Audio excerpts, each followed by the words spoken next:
Hey, what's going on, guys? Alright, what day is it today? It's Thursday. So I had some midweek pickups. I was busy over the weekend, didn't get out for my normal NES pickup, so it kind of went into this week. So you've seen my last video, and I went back to Slackers, but on the way there I stopped at Goodwill. I'm glad I did because I found a pile of games, all for $1 each. There was about 13 games there. I grabbed a good chunk of them that were actually worth something.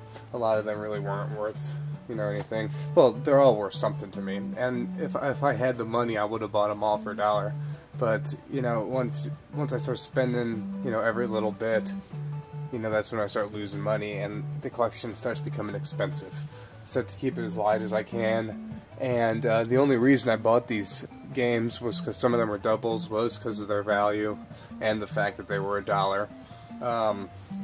So let's see what I got here. And one of these I did buy for $5 at Slackers because I kind of wanted it. Here's the first one I found at Goodwill, Excitebike. I'm glad I bought this. I just kind of grabbed it. I said, okay, well, there's one of the classic games, I call them, one of the 5-pin, and I'm glad I got this even though I knew I had a copy or two, because the copy I had was not a 5-pin, so now I got a 5-pin Excitebike. So that worked out well. I was kind of upset for a little while until I think later on that night I was looking at it. I'm like, wait, that's a 5-pin. I don't have that. But yeah, even for $1, I was kind of upset that I had bought that. But not anymore, because I need that one. A lot of these games I might have every title, but some of these games, like this Untouchables game that I bought, right there, like this Untouchables. This is USA.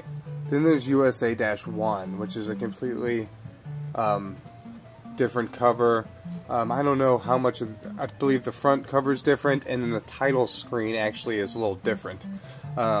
So there are two versions of the Untouchables, and so I kind of wanted to get this game and get it out of the way. And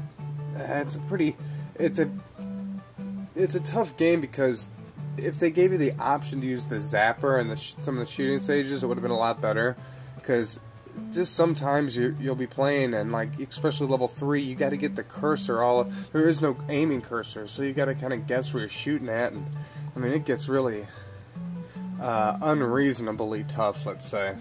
But still, I wanted to pick that one up, and so I got the Untouchables. And like I said, I spent $5 on this one, but there are those games that I want to go grab them, and if I know they're there and multiple copies, like there's another King of Kings version at this Slackers that I'm gonna have to pick up, and that I don't have, and I got 2 already. So okay, here's another game I got for $1. There's Battletoads. This was in the stack, and for $1 I will take another copy of Battletoads. Mine isn't in too good of condition, so I like to have this. And like I said before, I want to have a second collection also, but I'm not too concerned about that right away. Here's Afterburner. Look how well these Tengen cases look, even 20 years later. I mean, they're just in such good condition. These black ones age so well. Sometimes the gray looks kind of bad, but it looks kind of faded or dirty until you clean them. But yeah, that Afterburner looks so sharp. I'm glad to have Afterburner too, because now I have, I got the PS3 version, I've got the Sega Master System version and this version, so it's a good game to compare the generations to. Double Dragon 3. I saw this in the pile. I said I will take Double Dragon 3. Mine is missing the complete front label there, so I'm glad to get this one. It's just the same with Castlevania 3. I need another copy of Castlevania 3 because my complete front label on my Castlevania is it's completely tore off. So Double Dragon 3. That's a tough game. I mean, if you've been playing 1 and 2 over the weekend, by the time you're in a marathon or something, by the time you get to 3, you might have enough of the fighting skills down to get somewhere. But if you just try to pop this in out of the blue, it's a pretty tough game. Worth working at, though. Another addition for the W's, Who Framed Roger Rabbit. I loved this movie as a kid. It's a really good movie. Yeah, and as you can see, some of these games are pretty clean. I did wipe them down. some of them are pretty dirty, so they weren't like this at Goodwill. No, this is my touched. So, Who Framed Roger Rabbit. And here's something interesting. Check this out, guys. For those of you who know how Nintendo used to, have their action series, puzzle series, adventure series, this is called Power Play series. I have never heard of the Power Play series before. Did LJN just make this up just so they could fit in better? Tough to say. NES GP. Okay. Yeah, whatever. a lot of people grew up with that game. Fortunately, I did not. I grew up with a lot of the better games, like, the Turtles. Alright, here's a cool game, the Thunderbirds. This is based on an older show that some people might remember, some people might not remember. It had little creepy looking puppet figures and spacesuits and stuff, and like little puppet action figures. In 2005, Trey Parker and Matt Stone made the movie Team America, and Team America was basically the theme of Team America, the setting, and like the props and the whole how it was set up was based off Thunderbirds, basically, just how the mannequins moved and stuff. So, or the Marineres or whatever they're called. But this is a good game too. You go around, you get to pick which stage you go to next. It's a shooter, to shoot 'em up, and this game isn't too expensive. So if you're out there just collecting shoot 'em ups for the NES, this is a good one to pick up. Thunderbirds, and goes under a lot of people's radar. It's by Activision too. It's a good game. Oh, and last but not least, I got a copy of Contra. This game is a really dirty copy, but for $1, I'll gladly take a copy of Contra.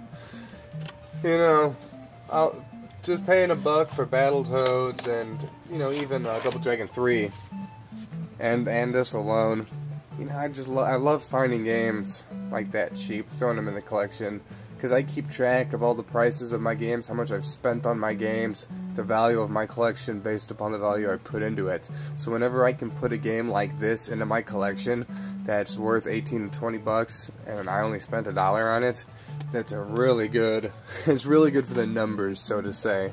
So this was a great score today, just by the numbers, being able to put in Battletoads and another copy of Battletoads and Contra in the collection.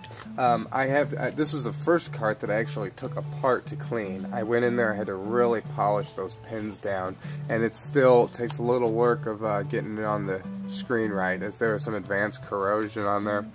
But I pretty much polished it as best as I could, and you can see the top it's not in the best of shape. The label, the cart's okay, plastic cart's okay, label's not, but so anyways, another copy of that.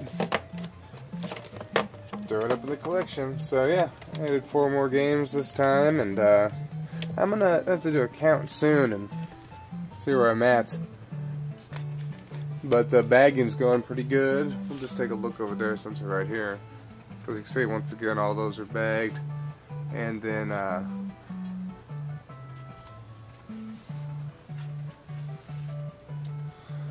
where are we?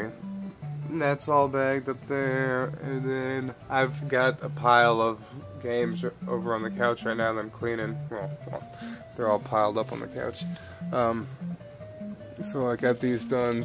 I had to get through all the Marios and whatnot, but that was tough, and it's tough getting through these because some of those are pretty dirty. So I'll get up to there, that'll be done, then all I have is about, 25 more games. So, yeah, get all that done, and then I just have to clean what I buy, so. Alright guys, I'll see you later.